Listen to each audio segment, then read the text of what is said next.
Ravi Prasad is the chief negotiator of the Indian delegation at the climate change meeting, and he joins me now live from Marrakech. Thank you so much for joining us. Now, India is the world's third largest producer of carbon emissions, and you've come under a lot of pressure, particularly from your own population, to improve air quality. So how are you planning to cut, hopefully, 35% of those emissions by 2030?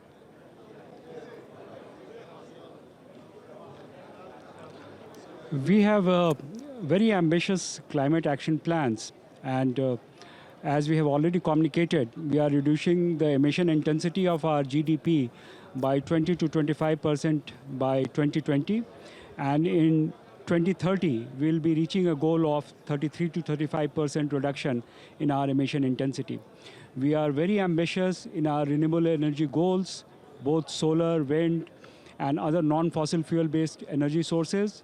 We are also very particular and very ambitious on our afforestation efforts, which account for about 12% reduction in our total greenhouse gas emission. Okay. At the same time, I would like to highlight that in per capita terms, we are a very low emitting country. Okay, but you're also projected to lead demand for oil in order to continue your economic growth. How are you going to balance climate concerns with your economic goals?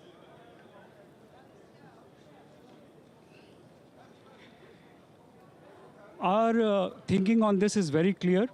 We have been planning a massive shift towards renewables. The 175 gigawatts target that has been set by our Honorable Prime Minister is for 2022.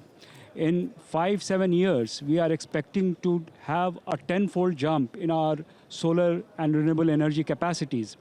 At the same time, we are also looking at other sources of non-fossil fuel energy. And I think given the hydroelectric potential for a small and medium hydroelectric power, we have ample scope to really address the central problem that we are facing, is that of providing energy access to all our citizens. Okay, now some people fear, though, that India will actually scale back on its efforts to curb emissions because the U.S. leadership has actually indicated it will be less active in combating climate change. Are those concerns justified? Is there a risk that India will follow a negative U.S. lead?